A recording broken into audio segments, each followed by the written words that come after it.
So the conflict that we go through at this point is that the work is unpleasant. At the same time, you cannot give up work. That's the situation. So, given an option, all of you would like to avoid work, and you don't know what will you do with your life then. But we want to rest and repose and do nothing, or do whatever comes to your, like a monkey, jumping up and down and going on that. So without any purpose. But at the same time, we know we cannot live like that. We need money. We need things.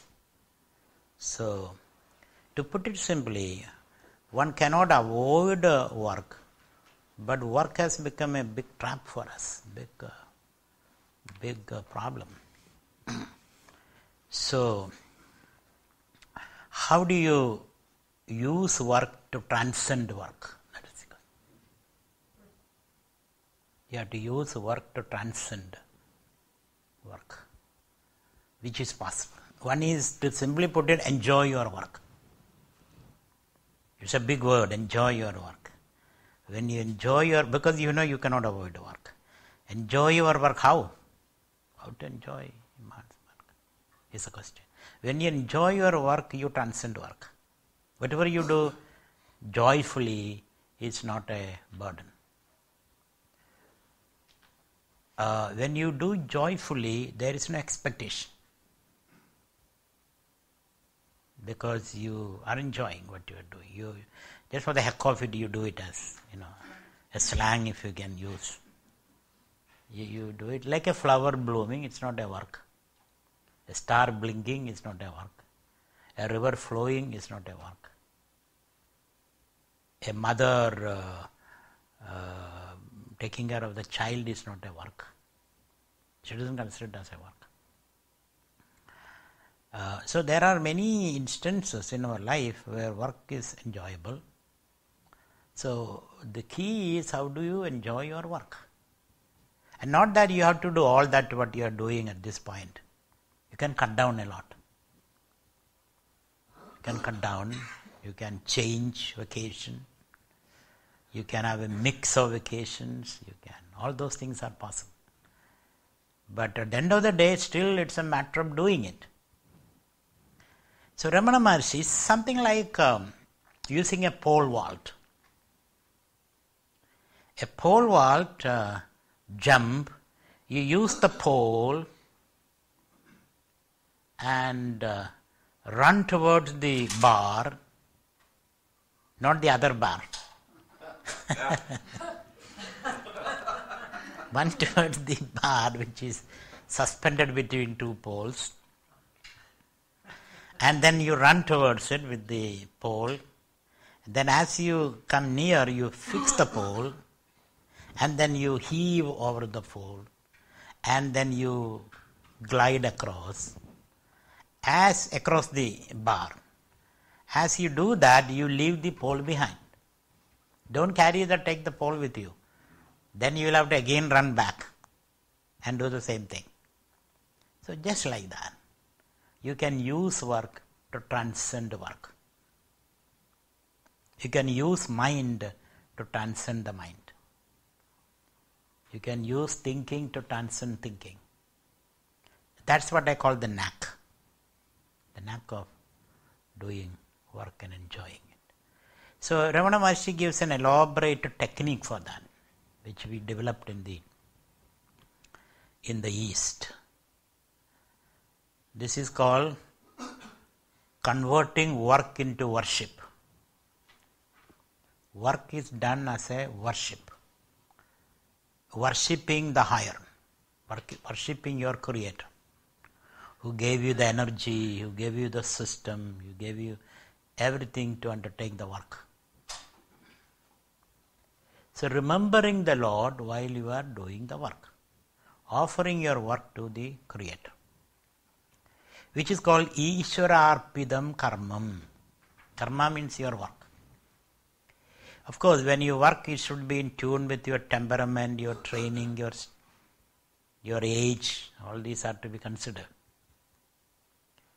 A 28-year-old young man or a girl, his work is different from a 88-year-old person's work.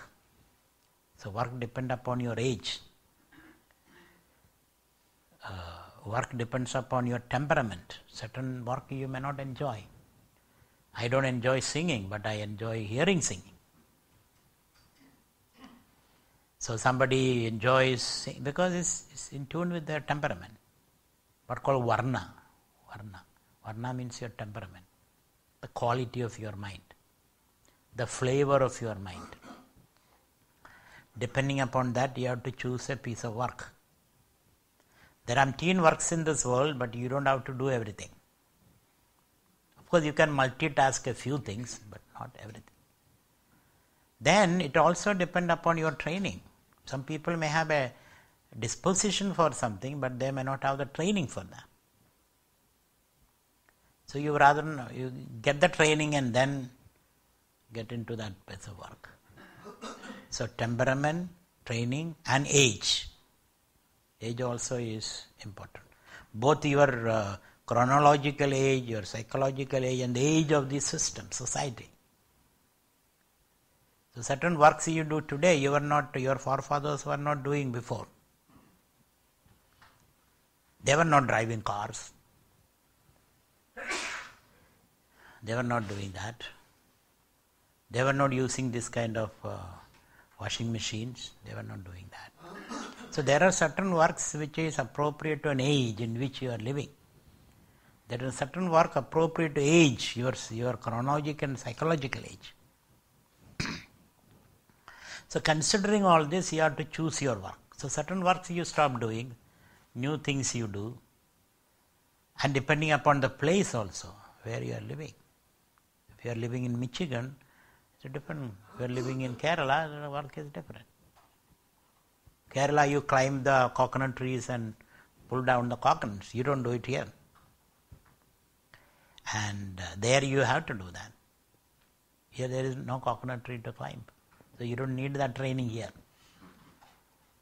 You will be unemployed if you have that kind of a training. So depending upon the place, the age, the situation, you have to train yourself. And then when you do a work, how do I do it? Ramana Maharshi tells, Ishwararpidam krudam karma. So I am discussing the third sloka. Do you find the word there? Ishwararpidam.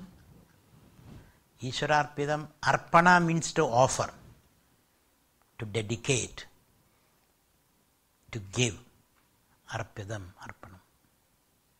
Ishwararpidam means you are offering your work to Ishvara, your creator, God. So that Karta and Ishvara are the same meaning. Earlier Maharshi used the word Karta, now he uses the word Ishvara. Ishvara means eat, to govern. Ishvara means the governor. There is a governor for the world. It's not an anarchy in the world. It is a well-governed world. So Ishvara is there, a cosmic intelligence. So offer your karma to Ishvara, he says. You can explain it in several ways. Offer your karma, dedicate your karma to a higher goal, let's say, common weal, which called Loka Sangraha. In Sanskrit we call it Loka Sangraha. Your work should promote the well-being of at least more than one person. So promoting a work which promotes common weal or well-being, Loka Sangraha. Or your work should be a pursuit of excellence, beauty, goodness, freedom, those highest ideals. Or all these ideals put together is God anyway. God is beautiful, God is good, goodness, God is free, Sutantraha, He is free. He is good. If he is not good, then what is goodness? We have no other standard. So he is good, Shivam, he is beautiful, Sundaram, he is free, Swadantram, Swatantraha. Swatantraha means he is self-dependent, he doesn't lean on anything else. So all these qualities which we are pursuing is the quality which defines God. He is not a bearded person sitting on a golden throne, surrounded by seven whatever, and all that. So that's a beautiful concept. There's nothing wrong with that. We will come to that. There's a meaning in that too. Conceiving God in a certain form, that there is a meaning in that. And in the East you find that kind of a tradition. So for Ramana, if you want to think of God, let us say, he can think intellectually, verbally, as Sada, Chida, Anandam, etc. He can also think visually. Visual thinking. Not visual thinking. Visual thinking. So how do you think visually? Like Uma Sahayam Parameshwaram Prabhum Trilojanam Neelakantham Prashantam Dhyatva Munirgacchadi Bhudayonim Samasta Sakshim Tamasah Parastat. There he says Uma Sahayam Trilojanam. God in the form of Shiva. He has got three eyes. One eye is closed. He has got a jada, matted hair. There is a crescent moon. And he is draped in tiger skin. And he is seated on a rock. And his Shakti, his better half is there, Shakti. And the bull, his vehicle. All this, the entire paraphernalia you think of. So you can think God as Shiva. It is a way you understand and conceive God. It's your choice. You can think in another way also, Vishnu, or Ganesha, or Surya, sun, or Christ lying on a cross, or a bearded man sitting on a throne and surrounded by so many angels, and all are dancing on needle tips and all that. You can think, because making it very difficult and very unique. That is the purpose there. You are making it very unique. You and I cannot dance on needle tip. So here is the angels dancing on needle tip and surrounding God. God seated on a throne, making it as unique as possible. So when you draw a visual picture of God, your idea, your ideal, you can use various techniques depending upon your cultural background. But what is important is it gives you an experience of transcendence. It gives you an experience of vastness. It gives you an experience of expansion. It gives you an experience of focus. It an experience of bliss. That whatever can give that, you conceive that. So God can be conceived in an image. And the Indian wisdom tradition developed that concept very much. Even in Buddhism, a stage has come. They took Buddha's image, the resplendent Buddha. When we saw Buddha in Bodh Gaya, that statue is so fascinating. You cannot take your eyes off that statue. It's so beautiful. Buddha seated in Padmasana, his hands on the knees, sitting straight, and a yellow robe around him, and it's so fascinating. You just couldn't take your eye. You didn't want to go away from that place. So such very attractive figures can be conceived. Human mind is capable of doing that. So one way of conceiving God is this, a visual picture or a verbal picture. You focus on words. These words are focused. That also is possible. Focus on words. What are the words? Satyam, Shivam, Sundaram, those beautiful words. Nityam, Satantram, with the meaning, of course. In Islam, they have 99 descriptions of God. I am sure in Christianity also there may be several descriptions of God. So you can conceive God as in this particular form, chosen form. It's called Ishta Devata. God in your chosen image. So that you can put that God in your temple or your church or your mosque or in your private chapel at home.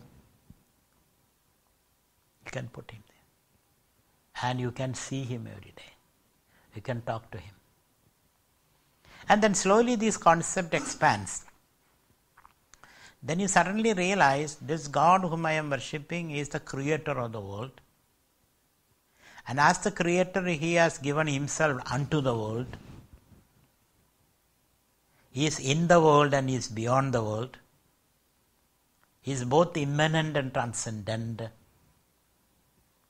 Therefore, the whole world is God. Ramana Maharshi comes to that position. So as you keep worshipping that image, how do you worship? Either offer a flower, or sing a praise, or do a prostration there. That's all what you are doing. Or open your heart there. Ask your intimate questions there. You don't expect an answer, but you are just talking. You develop a personal relationship with this deity which you have installed. So slowly you realize this deity whom I am worshipping is not confined to your puja room, your little chapel. He overflows and he becomes the entire universe. Because in the process you develop certain maturity, certain compassion, certain love and wisdom. And then when your mind expands, you are able to see the Lord everywhere. So a stage comes, you see the whole universe as God. Sarvarubi, the word is Sarvarubi. He has all these forms as his forms. Bahurubi, Sarvarubi, all these are his. So Maharshi says that God is the world. Jagata Ishadi, the world is God. So everything you encounter in the world gives you the experience of God. This is also a manifestation of God. Or he says Ashtamurti Bhrudeva. God has got 8 forms, 8 limbs. God has got 8 limbs. What are the 8 limbs of Lord God? The 5 elements. The 5 elements. What are the 5 elements? Space, air, fire, water, earth. 5 elements. You can deconstruct the whole world into these 5 elements. And 5 elements you can further deconstruct into 3 gunas. 3 gunas you can further deconstruct into a thought of the universe. Does the universe think? Some people believe it doesn't think. Some people believe it thinks. It all depends upon your definition of thinking. You see, unless you define the word, then we are talking without any sense. So how can you define? Can you define thinking? That is the problem. Then you become meditative, isn't it? So you can deconstruct the whole trigunas into one thought, and thought can be deconstructed into pure consciousness. This is what we reach there. Pure. Can you deconstruct pure consciousness? No. Further deconstruction is not possible. It's like a river entering into the ocean. When the river enters into the ocean, it is the ocean and ocean and ocean. Consciousness itself cannot be reduced into further components. Thought can be reduced. So in Buddhism, thought is again a changing, perishable phenomena. Thought can be deconstructed. Mind can be deconstructed. Consciousness per se cannot be deconstructed. So this is how you come to. So Maharshi says the 5 elements are the fundamental building blocks of the universe. And now we know that we are part of the universe. Earlier you think, how do I care? I don't care. Whether the earth goes around the sun or the sun goes around the earth, as long as I get my daily meals and I don't care. You have to care. We have to be sensitive. Because if the sun goes around the earth goes around the sun, or sun and earth, and your place in the earth and the sun, all these are important for us now. So the 5 elements, which are the building blocks. And then the sun and the moon, they are also important in our life. Sun daytime, moon night.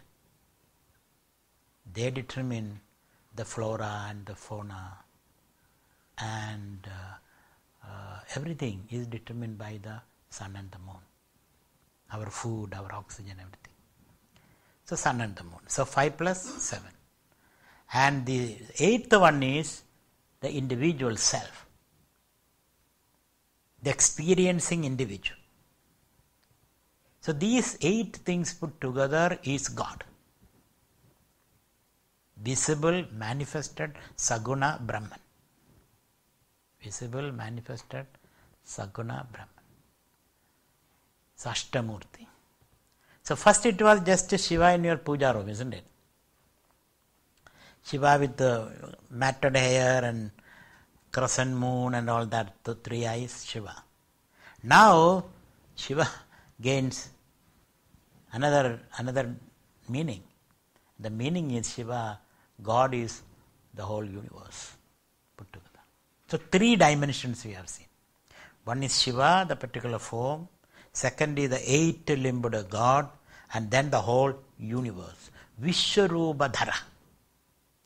That's a word used by Bhagavad Gita. Vishwarubadhara, or Saguna Brahman. God who is manifested as the whole universe. Vishwarubadhara. Vishwarubadhara. Vishwarupa means the universal form. Vishwa means universe. Rupa means form. Dharaha means one who has the universe as his form. So three ways. 3 ways of experience. And the 4th way is he transcends all this. He transcends all. So 4 ways you can conceive and experience. And even this murti, the image that you keep in your puja room, is very powerful. It's very powerful. Because that is a stepping stone for your spiritual experience. The first time when you put a flower in front of that murti, the first time you install that murti in your home, these are all very, very momentous moments in your life. First time. And if you have some bhavana means imagination. If you have no imagination, that is only a piece of stone, which you can kick around and then move here, there. There is no space in your home, you put it in the garden. There is no space in the garden on the road. There is no space on the road, you sell it off. So, but this is very, very profound. It's something like your father's photo, rare photo. So you put it up there. Then your vision expands. Because the attitude that you cultivate now is, I belong to something bigger, something more. And that belonging attitude, which is very fundamental in our life, that belonging attitude expands and includes the whole universe. That's how it happens. So when you say Ishwararpidam karma, all the work you do, in the stage of murti puja, image worship, what you are saying, I do this work for the sake of this God. And that is being explained or expressed by offering a flower. Or when you cook food, a plate of food, whatever you have cooked, a little portion of that put in a plate and offered there. Instead of hurriedly, hungrily eating it before it is being cooked fully, you cook it fully and put it in a plate. If that plate is a clean golden or silver vessel, it's okay. Or even an earthen vessel will do. Put all the food in that, little bit. And then offer it there. And then take it back. Then you eat it. And you feel so good, isn't it? You feel so good that day. That day you feel so good. And so when you develop a certain awareness, certain attitude, so you cook properly. And when you cook, you don't curse yourself. Oh, I have to cook all this food. And look at my fate. I don't want to do this. You can do it happily, joyously. But all you have to cook the food. And you keep the house clean because somebody very important is sitting there. So you offer a flower, you offer a cooked meal. Or when you are going on an important journey, you say, I am on an important mission, please help me. You have somebody to talk all the time. Otherwise, nobody wants to listen to what you are saying. Nobody has the time. People are so busy. People don't understand what you are saying. Because they are busy with their own problems. And when you say, they pretend they are listening, they are not listening. You are only kicking up the dust in their mind. They pretend they are listening. They are very serious because we know how to act. They are not serious. They are not thinking about what you are saying. So you need somebody or some presence where you can unload, unravel and confide and all that. So in Indian tradition we have developed it as in a very, very sophisticated level, this kind of Murti Puja. In your tradition, Murti Puja is something abominable, isn't it? But not in the Eastern tradition. Because Eastern tradition, it's only a first step, then it expands. It envelops the whole world, then it transcends the world. So you stage by stage, you move into that level of consciousness. So, and then, as you do this, there is, slowly you develop a certain affinity and a relationship, and you realize that all that you do is part of the cosmic intelligence, cosmic scheme. You step into the cosmic dance, as I would say it. You step into the cosmic stream. Earlier you are out of step. So then you get crushed in the crowd. Now you step into this. So there is a kind of energy flow that you experience in the process. Then he says, earlier it was all effort, isn't it? A statue, putting a flower, prostration, then thinking that everything is one, then trying to reorganize your emotions and thoughts accordingly. A lot of effort is there. But a stage comes, all the effort ends. And you are in the flow. You got the swing. So you become totally effortless. There is an effortless abidance in this cosmic intelligence. That is the highest state of bhakti. No special effort is necessary. That period is over. And so whatever you do will have the intelligence of the universe in all your actions. Your actions become God's actions. You are not an isolated, separated individual. So that scheme is being explained here. Now let us see. So, let us read it at least. Ishwararpidam, third one. Ishwararpidam nechaya kritam chitta chodhagam mukti sadhagam. So when you approach an Indian guru, the first thing he does is to give you a murti to worship. Maybe Shiva, Krishna, Vishnu, Hanuman, Ganesha. Something he gives you. Or the guru's form. Or a lotus flower. Something, some image for the mind to concentrate. And he also gives a mantra. A mantra. To tie you down to the deity. So mantra is your communication channel. He gives you a mantra, gives you a murti. These are two things. And then he may also give you a protocol of discipline, a regime of discipline. He may say, don't eat meat. Or he may say, don't speak on one day of the month. Don't speak. Or he may say, eat only fish and chicken. No pork and all other things. Because he wants to make you little alert. Or he will say, one day sleep on the floor, not on the bed. Or brahmacharya, celibacy for 10 days. Something or other. Just to kickstart the whole thing. And you may ask, why? Why should I do that?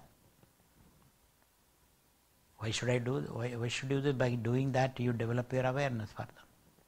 So he can give you a mantra, he can give you a devata, he can give you a vrida. Vrida means a program of discipline. Vrida. And then when you do that, the life is. Or he may also give you a mala also. Or ask you to buy a mala. Because giving a mala is buy a mala. Mala means a rosary. A rosary. Depending upon the kind of deity you are worshipping. It can be a rudraksh, it can be crystal, it can be sandal, it can be tulsi, it can be lotus seeds. A mala also is. And in our case, my Guru has given me this vesha also. Vesha means this kind of, I am supposed to wear only this color. No other color. A vesha. It's a discipline. Because I would like to wear some other colors also, but I am not. I am not supposed to. So it's a constant reminding you. You are on a certain path. And this will put you on the path. Don't run around here and there. Be on the path. And then with this cloth, people will be watching. I have an identity, the Swami. So I cannot go to a bar because people will watch. I cannot be smoking. I cannot be eating meat publicly. Privately I may, without seeing anybody. So therefore, a certain discipline comes to me. So a vrida, a devata, a mantra, and a rosary or a mala, all these are given. Your new uniform. You are branded now. That branding is important. If you don't brand yourself, you have no commitment to anything. You don't stand up for anything. If you don't stand up for anything, you will fall for anything.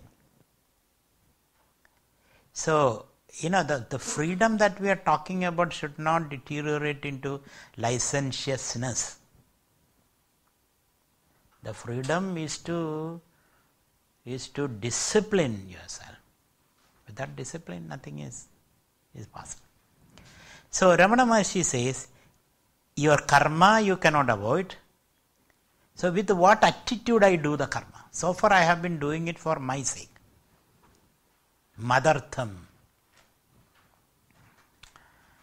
It was a self-aggrandizing project to expand my power, my pleasures, my name, my fame, regardless of what happened to the other. I couldn't care less. Now I changed my attitude. I know I cannot go on that track for long. I cannot go on that track by ignoring others. So what I do is, I do my karma. The attitude is not self-aggrandizing attitude. It's a self-giving and sharing attitude. I am ready to share the fruits of my karma. I am ready to accept the fruits of my karma, whatever it is. I am not resisting. So, that kind of acceptance and sharing attitude is the motive force behind your activities. The instrument is the same karma you do, but the whole attitude is different. So that is what is called Ishwararpidam. Do your work as an offering to the Lord. So, in the temple culture, we have the Indian temple culture.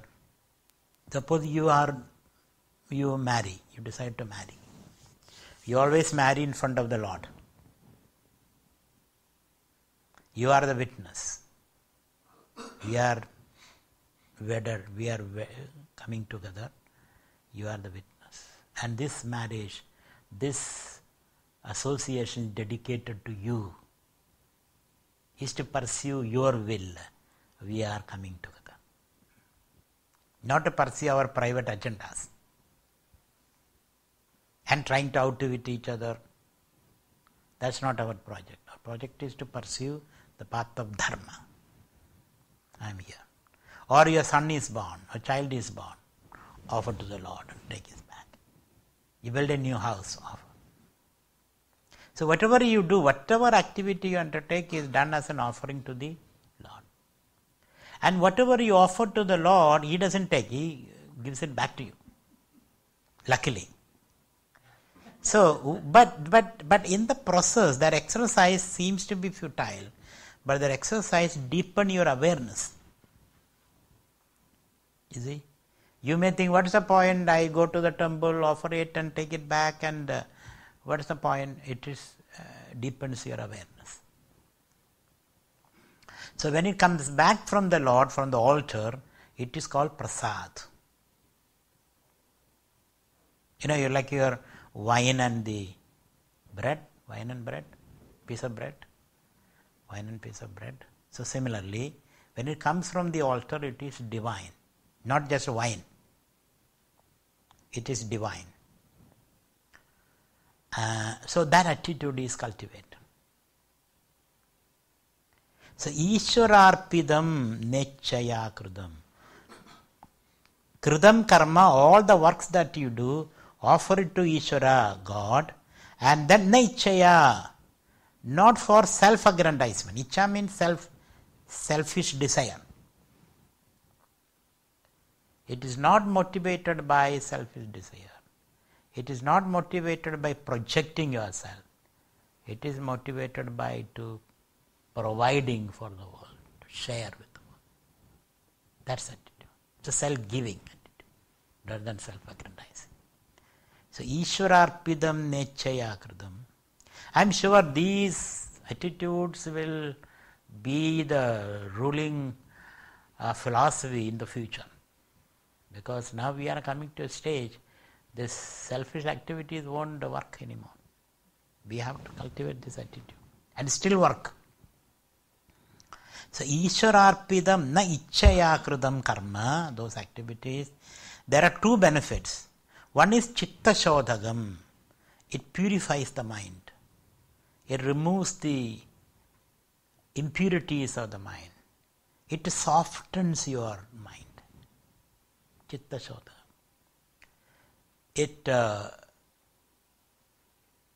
it removes the destructive tendencies in the mind, destructive emotion. What are the destructive emotions? Anger, greed, lust, fear, violence. All these destructive emotions are removed, destroyed. And then positive emotions are cultivated in the process.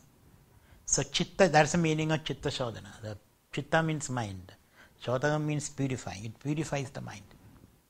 It makes you a mature person, a softer person, a compassionate person. Compassion arises. Compassion for the world, suffering, etc. So chitta shodhana, it purifies. So chitta shuddhi is a major concept in the Indian tradition. Chitta shuddhi. Purity of mind. And impurities are all this, violence and greed and all that. So chitta shodhanam is possible only by this method. Merely chanting also is not enough. You have to offer your work to the Lord. Chanting is supporting that. So work which has been a source of impurity, isn't it? At the end of the day, you are angry, violent, you want to destroy the whole world. Why? My boss did not listen to me. My subordinates are disobedient to me. And I am angry, I want to take on the whole world. That is with the attitude you come. And slowly you get a heart attack and blood pressure and all that. So these are the impurities we are talking. So you avoid all that. Chitta shuddhi. Chitta shuddhi is please note that it's a very important concept in spirituality. Chitta shuddhi. Without chitta shuddhi, whatever you do will not take you much. Chitta shuddhi is a very important. And to put it simply, I will say it's a state of non-reaction. An appropriate action. Non-reaction, appropriate action. Appropriate action is an action on which you don't regret. That, put it simply. So, Ishwararpidam nichaya kridam chitta shodhagam mukti sadhagam. And this pure mind is the sadhaka. Sadhaka means the means of self-realization. Mukti means self-knowledge, self-realization. So, for self-realization, you need a pure mind, a non-reacting, silent, compassionate, pure mind. Sharing mind. Mukti sadhagam. So, Ishwararpidam nechaya krudam. So, the karma which has been causing disturbances in you now can be, the same karma can remove the disturbance. That's it. So, it all depends upon how you use the karma. Same knife which hurt you can be used for good purpose. Because karma is only an instrument. It's only a car. With the car you can reach to the temple, you can go to the bar, wherever you want to reach. So karma is only an instrument. It is you who have to use it properly. So Ishwararpidam nechayakridam chitta shodhagam. So two things, these two things are very important. Purity of mind, chitta shodhana, and which become the means of self-realization. Now, how you develop your relationship with the universe, with the God. Various steps are set, step by step. I have already explained it, but Ramana Maharshi take you step by step to the Murti here, to the Ashtamurti, eight-limbed God, to the universal God and the transcendental God. All these dimensions. Otherwise, transcendental God will be only a concept. It will be an idea. It will not be an experiential fact. But if you go step by step, it is like looking at Everest. When you look at the Everest, you are inspired, but you are not on top of the Everest. But first you have to look at the Everest, isn't it? To get inspired. Then slowly you have to go step by step. to the mountain top, to the summit. So similarly, a program is given here by Maharshi of developing your intimacy with the divine. Let's read this once again. Ishwararpidam nechaya kritam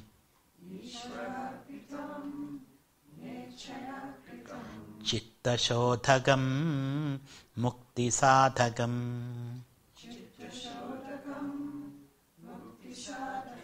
Next, kaya vang mana karyamuttamam pujanam japa chindanam kramat. So we have these three instruments, human beings. One is the body, the other is speech, and the third is mind. The speech organ, the thinking feeling organ, the mind, the speech organ, and then the physical body. So on these three levels you can establish relationship with the Lord. On the three levels. Actually, as you progress from the physical, you go to the verbal, and then to the oral, and then to the mental. The highest state is just, it's an attitude, it's a mental experience. But initially it is a physical and verbal. So how do you do that? He says, kaya means body. The word kayam is because the body can be burned. Ultimate destiny of the body is the burial, the crematorium. Body has to end up there.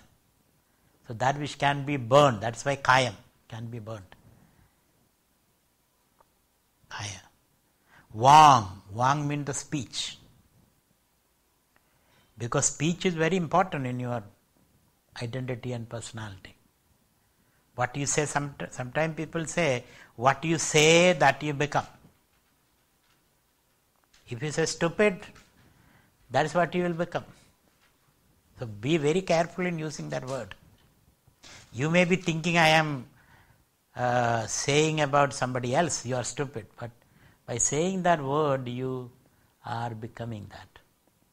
Words are to be very carefully used. So, kaya, vak, speech, and then manaha, mind. Karyam means action. So, the actions of the body, mind, and the speech. Uttamam, they are successively performed. How is that? What is kaya karyam? Physical act. Karya means an act. So kaya karyam, what is kaya karyam? Puja. Puja means worship. So the main limbs of puja. Puja is in the Western tradition, puja what you call not ceremony, isn't it? A service. Puja is a service. In the Eastern culture, we use the word puja or aradhana. Puja. Puja is generally you need some material for puja. Puja means an act of worship. Worshipping the Lord. So worshipping the Lord is generally done as a physical act.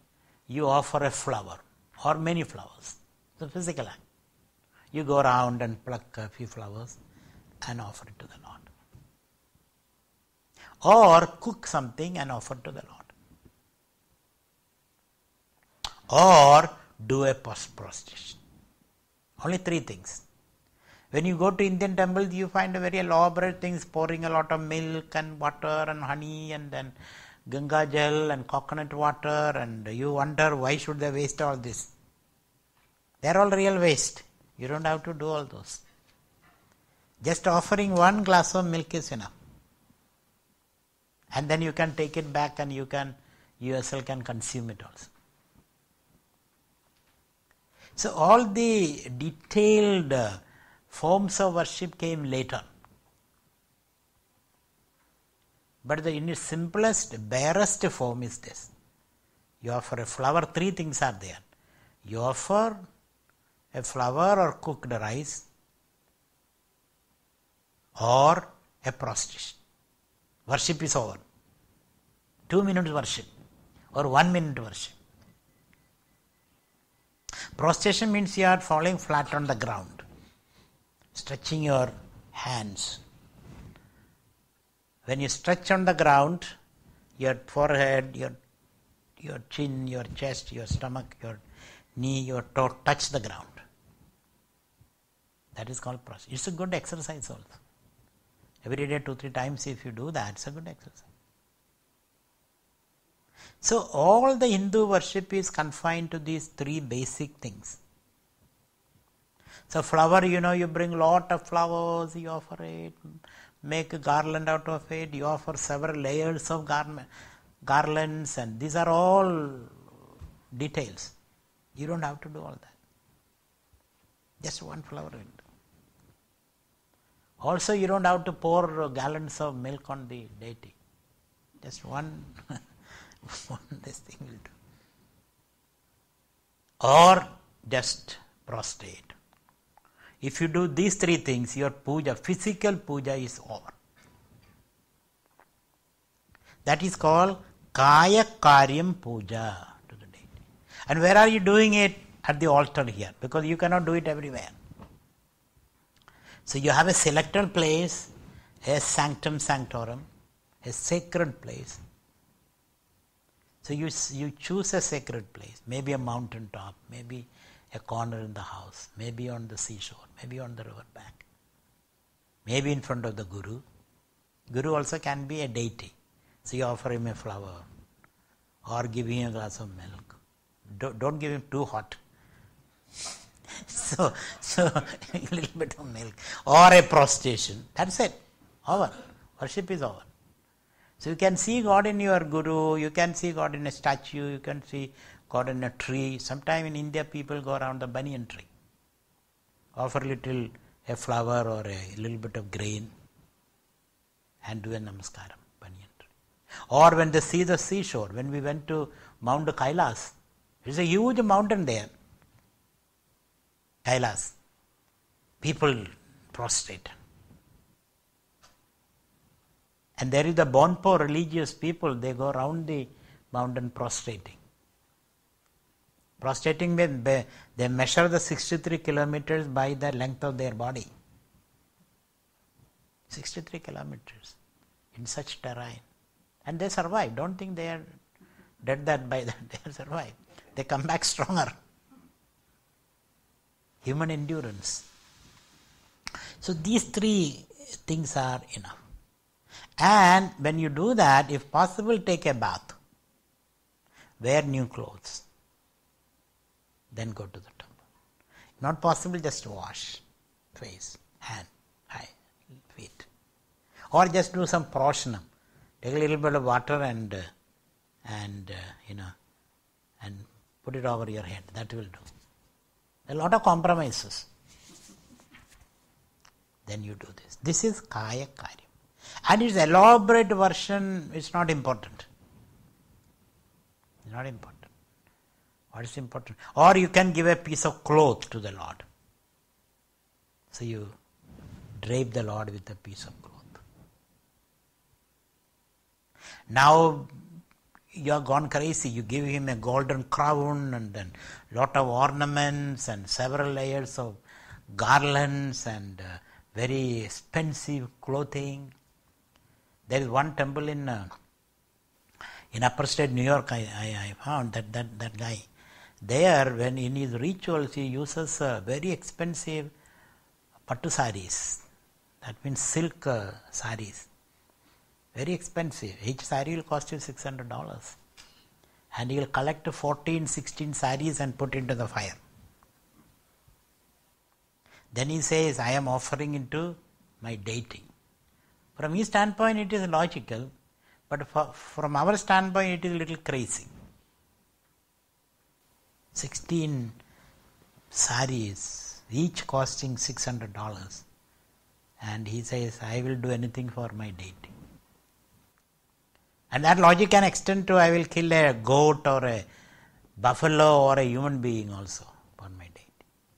So when it go to that strength, that length, it is a little crazy, isn't it? But the idea behind is this. I give the best to the Lord, to my Lord. That's the idea. And somewhere in Gita, Krishna says, doesn't matter what you give me, maybe a flower, maybe a leaf, maybe a drop of water, maybe a fruit. Enough. Don't go beyond it. Don't go beyond it. But the market economy, it has to generate things. So instead of 1 garland, 2 garland, 3 garland, one person 3, another person 4, next person 5. If that person gives 5, I should give 6. It becomes the competitive enterprise. And the Lord is laughing seeing all this. Your craziness. So simple thing. This is kaya karya. So the same thing when you go to a guru, a flower or a piece of cloth or a namaskaram or when you go to your parents. Parents also can be looked upon as God. Why not? They also my God. So when you go to them, give them a flower or a fruit or a piece of cloth or a namaskaram, prostration. Or when you go to the king, the leader, you do the same thing. Or anything which is extraordinarily beautiful, you do this. Yeah. That's a way of expressing our gratitude. So kaya karyam, then vang karyam. What is vang karyam? What is speech? By the speech, you sing the glory of God. So that is called jabam. Vang. Puja, jabam. Jaba means either chanting a mantra, Om Namah Shivaya, Shivoham, those mantras, or singing the glory, the hymn. The hymn, sing the hymn to the Lord. In all hymns are glorifying God, not you. You glorify the Lord. So sing the jabam.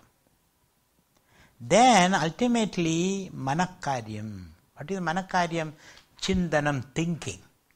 Thinking about God. When you are in your romance, period of romance, you do all this. Isn't it? You give a flower or you offer some meals or a gift or a cloth or even namaskaram, why not? You follow the feet of the person, some or other marry me. So, then it becomes verbal. You speak. And then become thinking. You think. So, mental activity is thinking about the glory, your relationship with the Lord. And He is the total, I am a part of that. This kind of thinking. So 3 things. Kayakaryam puja, manakaryam japa, vangkaryam japa, and manakaryam chintanam. You always abide in that attitude. That you never forget it, that I am part of this. Uttamam kramad. Kramad means in order, one is superior to the other, he said. Uttamam kramad. Kramad in order, uttamam superior. That meaning, puja is the first stage. Second stage is praise, chanting. And third stage is thinking. Thus, your relationship with the Lord is complete now. There's nothing more. You're fully established in your relationship. Does that make any sense? Isn't it? Now let us read that. Kaya vang mana karyamuttamam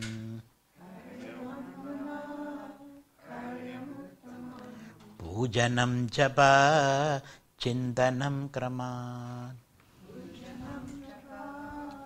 So I find in the Southeast Asian culture, when they go to a Buddhist or a Tao temple, they use this long, incense sticks, very long one. They burn it and then put it in front. That's all what they do. And they do a namaskar. And some other place I saw there is a big oven. There they push notes. Currency, not real currency note, but something like currency note they push. It's an offering to the Lord there. So this way you try to establish your relationship.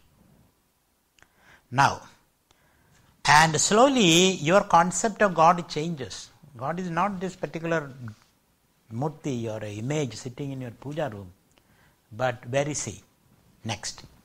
Jagada Ishadhi Yukta Sevanam Ashtamurti Brad Deva Pujanam. Jagada Ishadhi Yukta Sevanam. Seva means worship. Sevanam, worship. Sevanam also can mean seva, service. Service. So, Sunday service you say. So, what is this Sunday service? What do you mean by serving the Lord? Where is your Lord now? He says, Jagada Ishadi. You see, Dhi means you see. You see Isha, God, Jagad in the whole world. You see God in the whole world. Dhi means seeing. You can see your God in the whole world. In every manifestation, you can see God. Where it is an animal or a tree or a river, wherever, whatever. All these are manifestations of God. So from your puja room you get out. Your mind jumps out of the puja room. Earlier your God was only here in the puja room. You pour milk only there. Now what you see, you find God everywhere. So even you give milk to a poor man or your parents or a hungry person, you are serving God. Or when you are nursing a sick person, you are serving God. Your idea of God expands. Earlier you will give milk only to that deity. You don't mind pouring it on top of his head. But now it's totally different. You see God everywhere. Even feeding a cow or planting a tree, all are divine worship. So Jagada Ishadhi Yukta Sevanam. So serve the world by seeing God in the world. You see. So Dhi means see. Isha means God. Where do you see God? Jagada. In all manifestation. Jagad means this world, this changing world. Jagat. And worship and say. So worship becomes service now. It becomes serving the deserving. Serving the deserving become worship now. Jagada Ishadhi. Who are the deserving? The marginalized, the poor, the sick, the old. All these are deserving. Animals, mute animals. They are the deserving. Jagada Ishadhi Yukta Sevanam. Ishadhi Yukta means seeing, endowed with the vision of seeing God in the world. That's what you serve. Ashtamurti Bhrideva Pujanam. Because your God now has these 8 limbs. What are the 8 limbs? The 5 elements, sun, moon and your own self. 8 limbs. So Ashtamurti means, Ashta means 8. Murti means limb. So Ashtamurti Deva means God. So God with 8 limbs. The 8 limbs are the 5 elements plus the sun and the moon and plus the self. Self means you. Yourself. The individual self. All these put together become God. My God, what a vision this one.